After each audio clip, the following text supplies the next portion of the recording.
It's that time of the newscast where we turn our attention to the individual candidates running for the top office. We're delving deeper into who they are as people and what pledges they're putting forward. In the fourth installment of our 5-part series, we profile Yoo Seong-min of the conservative Bareun Party, who refused to be a yes man when former President Park Geun-hye was in the top office.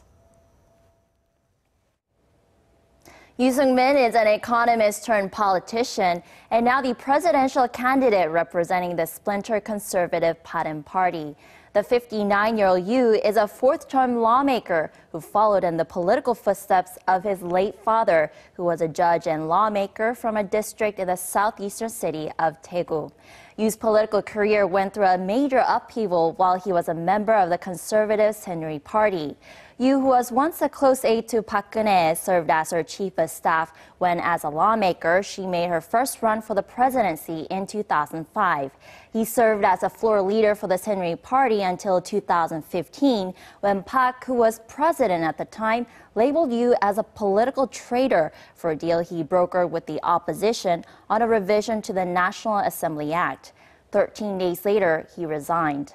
Yoo tried to run for re-election in Daegu last year as an independent and won, and he returned to the Saenuri Party and stayed for about a year until he left to create the Bareun Party with a group of other lawmakers who were critical of Park. Yoo takes a hardline approach on security and diplomacy. Yoo has said the U.S. missile defense system THAAD must be deployed as soon as possible, saying it's the best and only defense mechanism against North Korea's ballistic missile threats.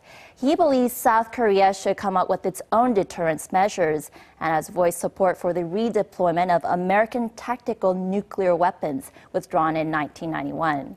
He has also said the government should adopt a neither confirm nor deny policy when it comes to the existence of nuclear weapons on the peninsula. He says operations at the Inter-Korean Kaesong Industrial Complex, which was suspended last year, cannot be immediately resumed. Yoo wants to renegotiate the wartime sexual slavery agreement struck with Japan in 2015 to include an official apology from Japan for its past wrongdoing. If Japan didn't agree to his terms, he would return a $9 million compensation fund to Japan and break off the deal. On the economic front, Yoo says Korea should try to diversify to reduce its reliance on China, Korea's top trading partner.